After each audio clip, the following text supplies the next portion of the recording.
Di satu sisi gereja sadar kita ini manusia pendosa, kita ini hanyalah manusia, kita penuh banyak kekurangan, punya kelemahan, punya kerapuhan. Tetapi di sisi yang sama dari figur Petrus, kita menyadari kita dicintai oleh cinta yang luar biasa. Salam damai sejahtera saudara-saudaraku yang terkasih pencinta firman Tuhan. Berjumpa kembali dengan Bible Learning with Father Joseph edisi Jalan-Jalan. Kali ini saya akan mengajak Anda semua untuk berkunjung ke Katedral Palembang, Wong Kito Galo, Bumi Sriwijaya yang terkenal dengan empek-empek, mie celor, burgo, pokoknya lain-lain dah. Begitu banyak makanan di Palembang yang enak-enak semua. Inilah salah satu katedral terbaru yang baru saja selesai dibangun. Tampak luarnya bagaimana menurut Anda? Indah nggak? Ada sentuhan etnisnya, ada sentuhan klasiknya, ada sentuhan modernnya. Katanya ini dalamnya bagus banget. Yuk ikut saya yuk. Mari. Mudah-mudahan lagi nggak ada misa. Ini sih kayaknya belum selesai dibangun semuanya katanya. Masih ya poles sana sini. Di depannya ini ada, kita lihat daftar paus-paus dari paus pertama sampai paus terakhir pasti Paus Fransiskus, betul kan? Ada John Paul, ada Paus Benedictus, ada Paus Fransiskus. Masuknya dari mana ya? Kita lihat di sini ada rombongan dari Paroki Bojong nih. Juga lagi berziarah di sini. Ketemu saya di Palembang. Masuknya dari mana? Nah, ini ketemu Romo parokinya. Udah. Halo Romo, ketemu lagi. Luar biasa. Oh ya, ini saya ketemu Romo parokinya, paroki katedral. Romo, ini Kino, ya. Romo Kino. Ini gedung ini selesai dibangun kapan, Romo? Baru tahun ini, tahun kemarin bulan lalu ya. Pokoknya tahun ini baru selesai dan dimulai tahun 2017 yang lalu. Wah, luar biasa. Jadi ini saya yakin pasti belum banyak penonton Bible Learning yang pernah ke sini. Yuk, udah dibuka. Romo, di sini namanya Katedral Santa Maria. Santa Maria. Santa Maria. Oke, sama kayak di Jakarta dong ya. Romo, saya boleh izin masuk-masuk? Oke, kita lihat ya. Dalamnya kayak apa sih? Di luarnya ada tempat air suci. Nah, kita lihat. Kalau masuk gereja harus hening. Wow, bagus.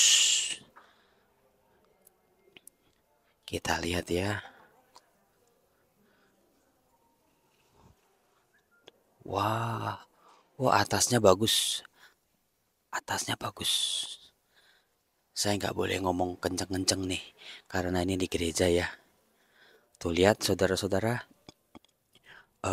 apa namanya, icon-iconnya, kaca-kaca patrinya, bagus sekali. Ini dia, wah, Katedral Palembang Wong Kito Galo.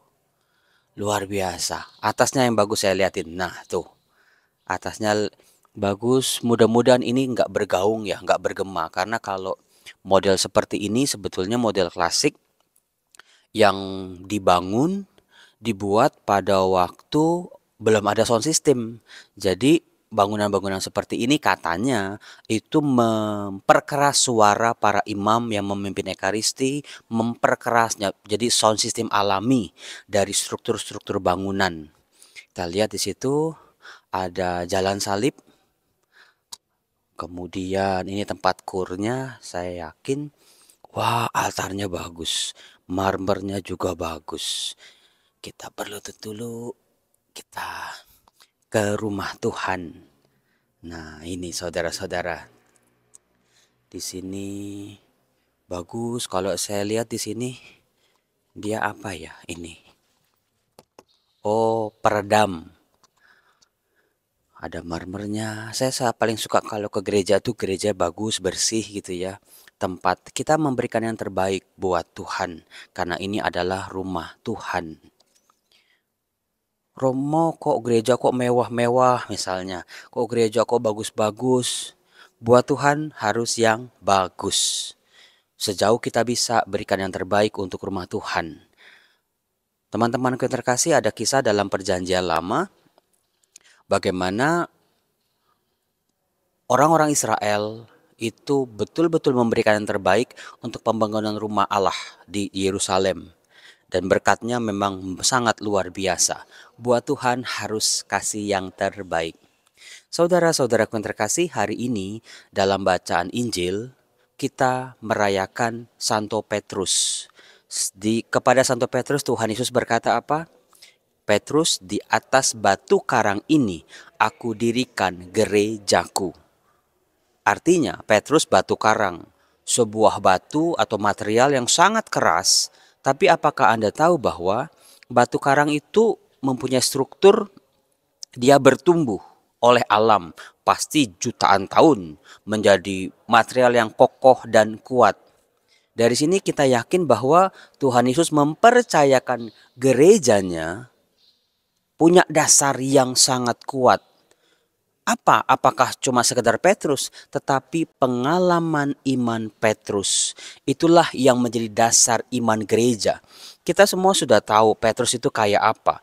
Orang yang lemah, orang yang tidak mudah percaya, orang yang keras hati, orang yang mau berani gitu, tetapi seringkali nggak berpikir panjang. Bahkan di akhir-akhir Injil kita bisa melihat Petrus mengkhianati Yesus gurunya. Dia menyangkal Yesus. Ingat kisah ayam jago berkokok. Tuhan Yesus padahal sudah pernah bilang, Petrus, Petrus, sebelum ayam jago berkokok hari ini engkau akan menyangkal aku 3 kali. Dan itulah yang sungguh-sungguh terjadi. Nubuat Yesus betul-betul terjadi. Penyangkalan Petrus. Nah, jatuh bangun Petrus ternyata menjadi wajah kita, menjadi cerminan buat kita. Itulah gereja, gereja yang berdinamika.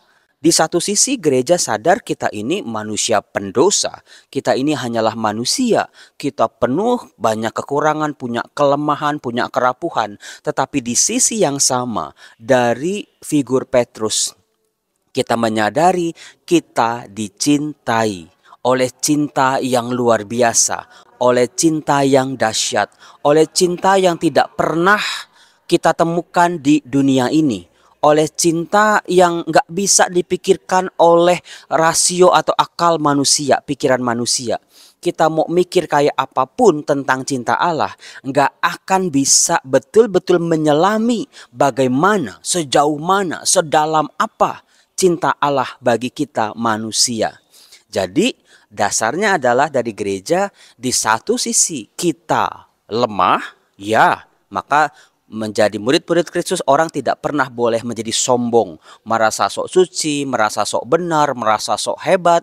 Tetapi di sisi lain, saudara-saudara, ada sebuah kenyataan yang tidak bisa dipungkiri. Allah mencintai kita. Allah mau kita bahagia. Allah mau kita itu hidup sesuai dengan kehendaknya. Karena apa? Allah mau, Sang Pencipta menghendaki jangan sampai kita menyia-nyiakan kehidupan kita yang adalah anugerah dari Allah. Sebetulnya saudara-saudara, dosa-dosa manusia seberat apapun, sebanyak apapun, buat Allah itu bukan apa-apa. Sebetulnya ya, Allah yang Maha Kuasa gak akan terpengaruh dengan dosa dan kesalahan manusia. Tetapi saudara-saudara, yang membuat Allah harus menebus umat manusia adalah Allah tidak mau manusia menyia-nyiakan kehidupannya. Manusia menyia-nyiakan rahmat yang telah Tuhan berikan, yang telah Tuhan siapkan buat kita. Banyak dari kita sudah punya keluarga, sudah punya istri, sudah punya anak, sudah punya suami, sudah punya orang tua. Itulah anugerah buat kita, tetapi kita sia-siakan. Kita nggak urusin, kita pergi, kita selingkuh, kita ngurusin yang lain. Kita membuang rahmat dalam tangan kita, dalam genggaman kita.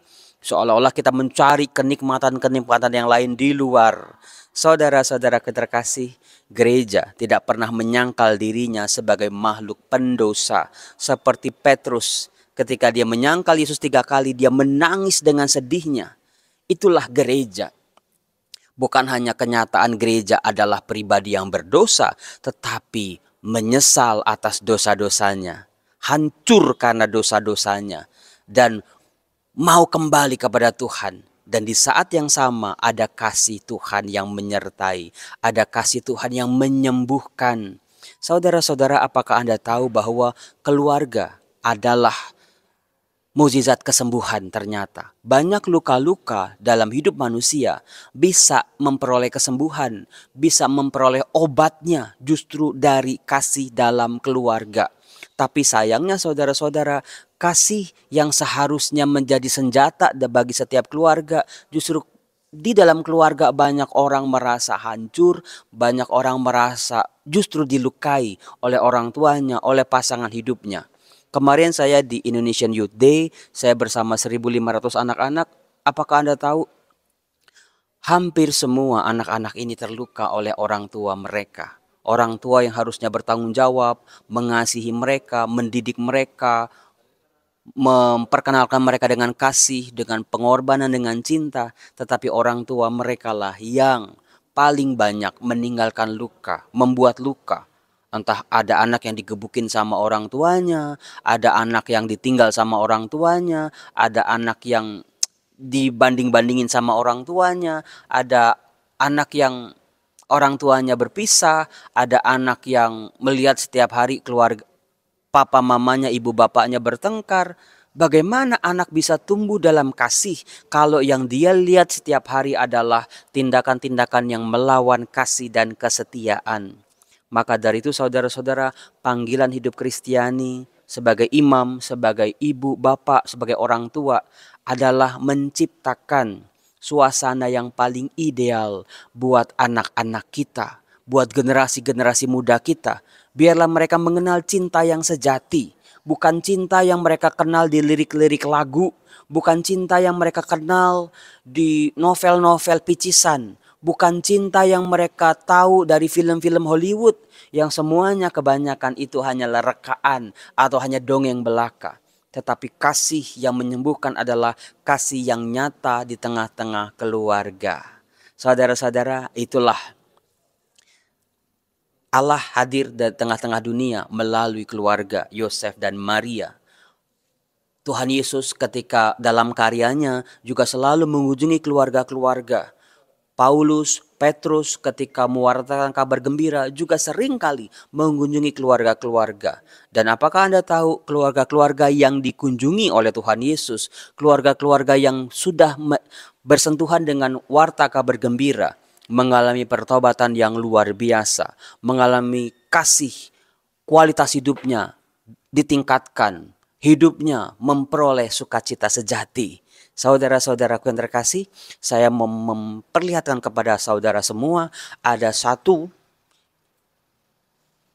spiritualitas atau semangat dalam gereja Katolik yang bisa menjadi obor, menjadi kekuatan, menjadi bensin bagi hidup berkeluarga, yaitu ini. Hati Kudus Yesus, the Sacred Heart of Jesus. Betul-betul saudara-saudara, hati kudus Yesus adalah salah satu mukjizat yang luar biasa yang ada. Bayangin, dosa manusia itu sebanyak apa? Manusia sejahat apa? Manusia menolak Allah, kehadiran Allah, keberadaan Allah. Manusia menentang Allah dengan perbuatan-perbuatan, dengan tindakan, dengan sikap, dengan kata-kata yang kasar melawan Allah. Tetapi semua dosa di muka bumi ini kalau disatukan, tidak ada apa-apanya dengan belas kasih Allah yang terpancar luar biasa dari hati Yesus yang Maha Kudus. Maka dari itu saudara-saudara, salah satu cara untuk bisa mempersatukan keluarga, ada sukacita, ada damai, ada rejeki, ada kebahagiaan, keluarga berdoa, hati kudus Yesus. Ada banyak cara, ada doa koronka, ada devosi, ada novena, hati kudus Yesus. Karena dari hati kudusnya lah mengalir rahmat, pengampunan, sukacita, dan damai. Baik saudara-saudara, saya mau memimpin misa karena sudah ditungguin. Kita akan misa dulu ya. Sambil saya memperlihatkan bagian-bagian gereja yang lain. Pokoknya bagus deh buat Anda yang mau pergi liburan tapi nggak tahu destinasinya. Cari pokoknya cari Palembang. Nah ini ada tour guide-nya nih dari Galileo. Nah Pak, kalau ke Andreas Palembang Darmawan, enaknya iya. berapa hari sih Pak? 3 hari oke sudah. Biayanya kira-kira berapa? 1 juta lebih. 1 juta. Iya, murah. Tapi kan belum sama pesawat pasti. Iya, iya, Kalau iya. sama all in pesawat, hotel, lebih kurang gitu. 3 jutaan. 3 juta doang. Iya. Wah itu murah Romo kali Yosef ya. bisa kasih 10 nih Ah, giveaway buat jalan-jalan ke iya, Palembang. Iya. Setuju nggak Ibu Bapak? Setuju. Hubungi Pak Andreas ya dari Iya, Galileo baik. ya. Terima kasih. Bye bye, Tuhan Selamat berkati. pagi.